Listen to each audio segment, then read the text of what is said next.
విరూపాక్షి గారిపైన, ఆయన సోదరునిపైన, అలాగనే YCP కార్యకర్తలపైన Telugu Desam party వాళ్ళు దాడి చేయడమే కాకుండా తిరిగి మళ్ళీ వాళ్ళపైనే అటెంప్ట్ మర్డర్ కేసులు పెట్టి ఈరోజు విరూపాక్షి గారిని, శాసనసభ్యుల్ని అరెస్టు చేయడం జరిగింది.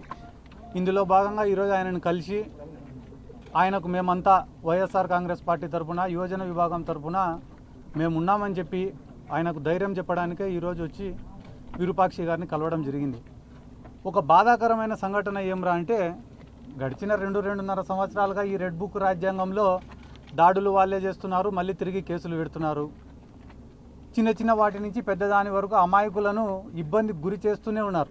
కానీ ఈరోజు పరాకాష్ట ఎక్కడికి పోయిందిరా అంటే, ఒక ఎమ్మెల్యేకు కూడా రక్షణ లేదు ఈ ఆంధ్ర రాష్ట్రంలో అని చెప్పి తెలియజేస్తూ విరూపాక్షి గారిని అరెస్ట్ చేయడం జరిగింది. పాపం ఆయన ఒక రైల్వే కాంట్రాక్టర్, ఆ తర్వాత జెడ్పీటీసీగా పనిచేసినాడు, ఆ తర్వాత ఆలూరుకు ఎమ్మెల్యేగా గెలిచినారు. తెలుగుదేశం పార్టీ వాళ్ళు దాదాపుగా ఆలూరు నియోజకవర్గంలో గెలిచి ఇప్పటికి 30 ఏళ్ళు దాటిపోయింది నాకు తెలిసి. వాళ్లకు గతి లేదు, ఆ ఆలూరు నియోజకవర్గంలో గెలిచే ప్రసక్తి లేదు. రేపు స్థానిక సంస్థల ఎన్నికలు జరిగినా కూడా వాళ్ళకి ఎటువంటి ఉపయోగం లేదని తెలుసుకొని మొన్ననే చంద్రబాబు నాయుడు గారు వచ్చినారు అడిగి. ఆలూరుకు వచ్చి మీరు ఏం చేస్తారో ఏమో తెలీదు, వచ్చే ఎలక్షన్ల కల్లా లేదా స్థానిక సంస్థల ఎన్నికల కల్లా ఇక్కడ తెలుగుదేశం పార్టీ జెండా ఎగరాలా, మీరు దాడులు చేస్తారా, కులాల మధ్యన కొట్లాటలు పెడతారా, విద్వేషాలను రెచ్చగొడతారా, అక్రమ కేసులు పెడతారా, భౌతిక దాడులు చేస్తారా, ఏం చేస్తారో మీ ఇష్టం, మొత్తానికైతే తెలుగుదేశం పార్టీ జెండాల ఎగరాలా అనే ఉద్దేశంతోనే ఈరోజు వాళ్ళే దాడి చేసి ఎమ్మెల్యే గారిపైన మరొక 34 మంది పైన, 27 మంది పైన ఒక కేసు, 43 మంది పైన ఇంకొక కేసు, దాదాపుగా 3 కేసులు నమోదు చేసి వీళ్ళని ఇబ్బంది చేసే కార్యక్రమం చేస్తున్నారు. ఎవరైనా వేడగాని మీరే ఆలూరుకు పోయి విచారించుకోండి. విరూపాక్షి గారిపైన ఈ రోజు వరకు ఎటువంటి క్రిమినల్ రికార్డు కానీ, క్రిమినల్ కేసులు కానీ లేవు. అటువంటి వ్యక్తి పొద్దున్న లేస్తే రాత్రి వరకు కష్టపడడం మాత్రమే తెలుసు. ఏ కార్యకర్త అర్ధరాత్రి ఫోన్ చేసినా పలకడం మాత్రమే తెలుసు. ఆయన ఎమ్మెల్యే కాకముందు నుంచి కూడా పార్టీ కార్యక్రమాలైనా, ప్రభుత్వంతో ఏదైనా పని చేపించాలన్నా అహర్నిశలు కష్టపడుతున్నాడని ఒక మంచి పేరుంది. కాబట్టి 164 సీట్లు తెలుగుదేశం వాళ్ళు, కూటమి వాళ్ళు గెలిచినప్పటికీ కూడా ఆలూరు నియోజకవర్గంలో విరూపాక్షి గారు ఎమ్మెల్యేగా గెలిచినారు.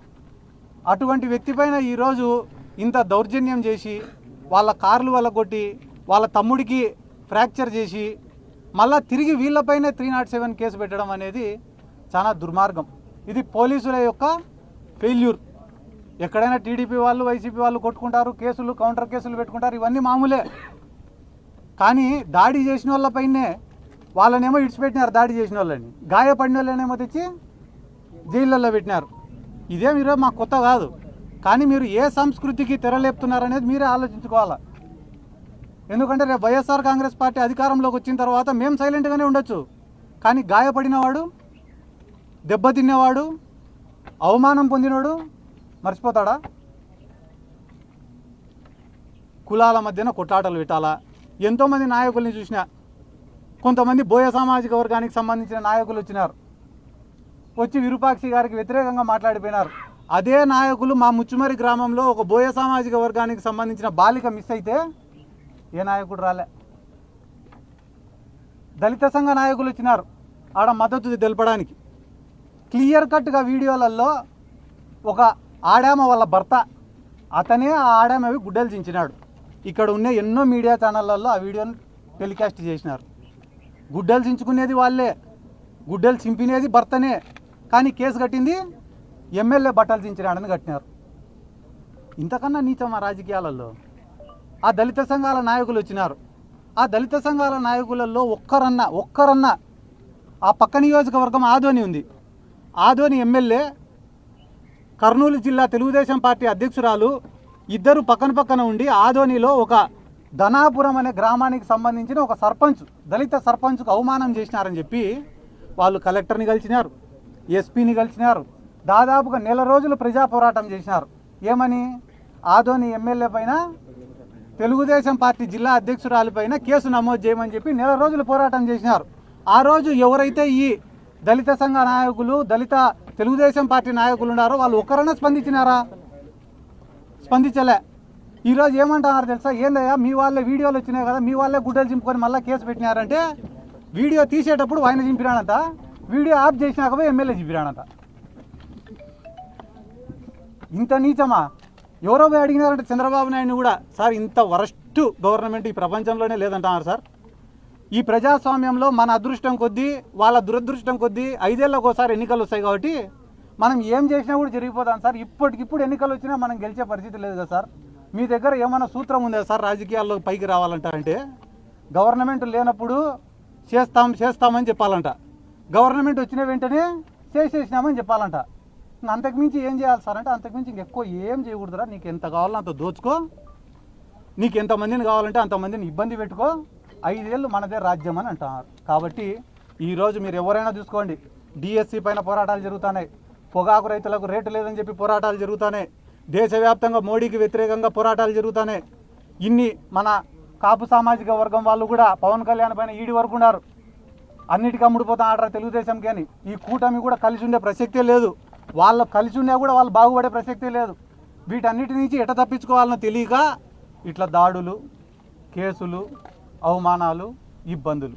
వాళ్ళు ఒకటి గమనించాల్సిన విషయం ఏమరా అంటే, వైఎస్ఆర్ కాంగ్రెస్ పార్టీని ఇబ్బంది పెడుతున్నామని అనుకుంటున్న క్రమంలో వాళ్ళు వైఎస్ఆర్ కాంగ్రెస్ పార్టీని ఇడిచిపెట్టి సామాన్యులను కూడా ఇబ్బంది పెడుతున్నారు. ఈరోజు పోలీసులు మా పైన కేసులు పెడతారని మీరు అనుకుంటున్నారు.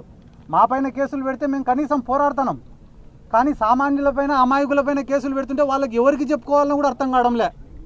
ఒక్కొక్కరు కూడా ఒక చిన్న కేసు నమోదు చేయించుకోవాలంటే 1-2 లక్షల రూపాయలు ఖర్చు పెట్టుకునే పరిస్థితి. అమాయకులపైన కేసులు పెడితే రాజీ చేయించుకునే దానికి 2 లక్షలు 4 లక్షల రూపాయలు ఖర్చు పెట్టుకునే పరిస్థితి.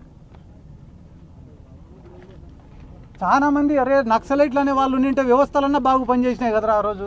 వాళ్ళు లేకుంటే కానీ ఈరోజు మన సమస్యలు ఎవరికి చెప్పుకోవాలని కూడా తెలియక ఆత్మహత్యలు చేసుకునే పరిస్థితులు ఉన్నాయి కదరా అని అనుకుంటున్నారు. దయచేసి మీ మీడియా మిత్రుల్ని కూడా నేను కోరుకుంటున్నా, వాస్తవాలను ప్రపంచానికి తెలియజేసేది మీరే కాబట్టి ఆలూరు నియోజకవర్గంలో ఏం జరుగుతుందో మీరు కూడా ఒక్కసారి ఆలోచన చేయండి.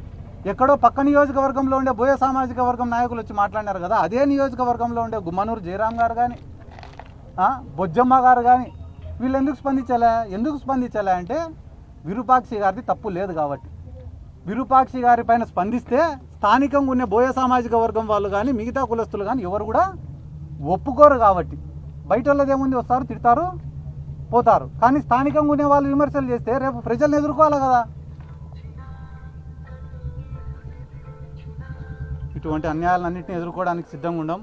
ఖచ్చితంగా రానున్న రోజులలో నేను చెప్పే మాట కాదు, ఎవరెవరైతే నిలుగుతారో వాళ్ళకందరికీ చెప్తానా, 2 ఏళ్ళు మీ ఇష్టం, ఇంకా ఎన్ని కేసులు పెట్టుకుంటారో ఎన్ని దాడులు చేసుకుంటారో 2 ఏళ్ళు చేసుకోండి. కానీ అన్యాయంగా టీడీపీ వాళ్ళకన్నా ముఖ్యంగా అన్యాయంగా కేసులు పెట్టిన ఆఫీసర్లను మాత్రం, వైఎస్ఆర్ కాంగ్రెస్ పార్టీ కార్యకర్తలను సామాన్య ప్రజలను ఎవరైతే అవమానపరుస్తున్నారో, అసభ్య పదజాలంతో మాట్లాడుతున్నారో, స్టేషన్కు పోవాలంటే కూడా భయానకరమైన వాతావరణాన్ని మీరు సృష్టిస్తున్నారు. అటువంటి అధికారులకు చాలా సూటిగా స్పష్టంగా చెప్తున్నాం, మీరు ఖచ్చితంగా ఎంక్వైరీలు ఫేస్ చేయాల్సిందే.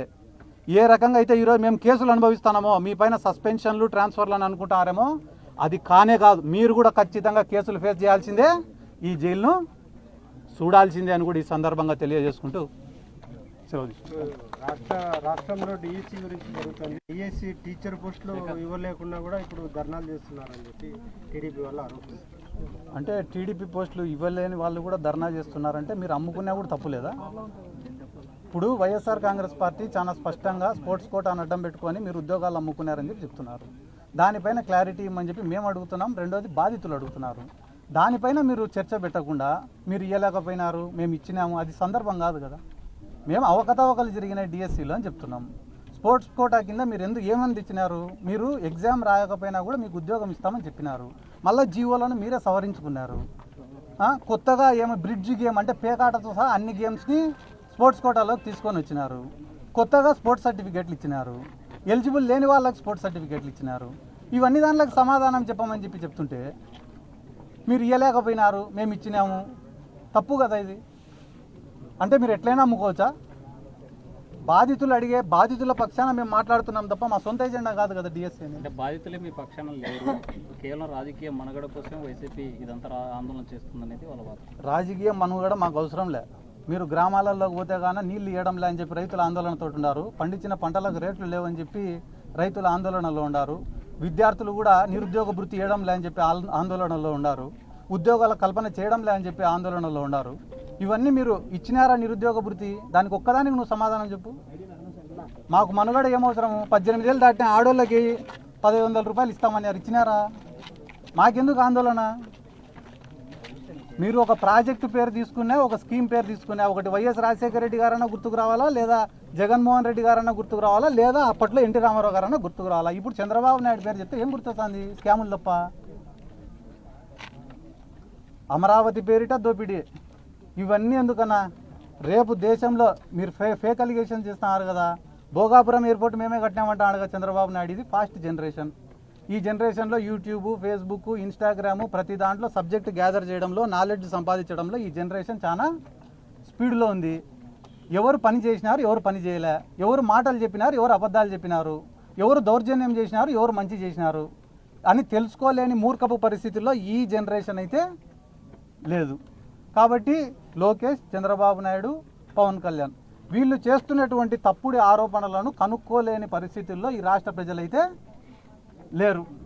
మనమేమన్నా మూర్ఖులం కావచ్చు, కానీ రాష్ట్ర ప్రజలైతే, ఈ జనరేషన్ అయితే అస్సలు కాదు. లోకేష్, నువ్వు చర్చకు వచ్చేదానికైతే మేము చర్చకు సిద్ధంగా ఉన్నాం.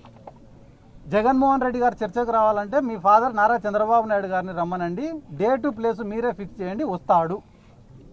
అది మాట. అది మీరు విన్నారు లేదు? నిన్న అమిత్ షాని మీ పార్టీ నేతలు కలిశారు, ఏం చెప్పారు అమిత్ షా గారు మీ పార్టీ నేతలు? ఇచ్చినారు కదన్నా, జగన్మోహన్ రెడ్డి గారికి భద్రత తగ్గించినారు. ఎక్కడికి పోయినా కూడా లక్షల మంది జనం. ఆయన ఏమైనా చెప్పారా? నేను లేను కదన్నా, కనుక్కుంటా పార్టీ.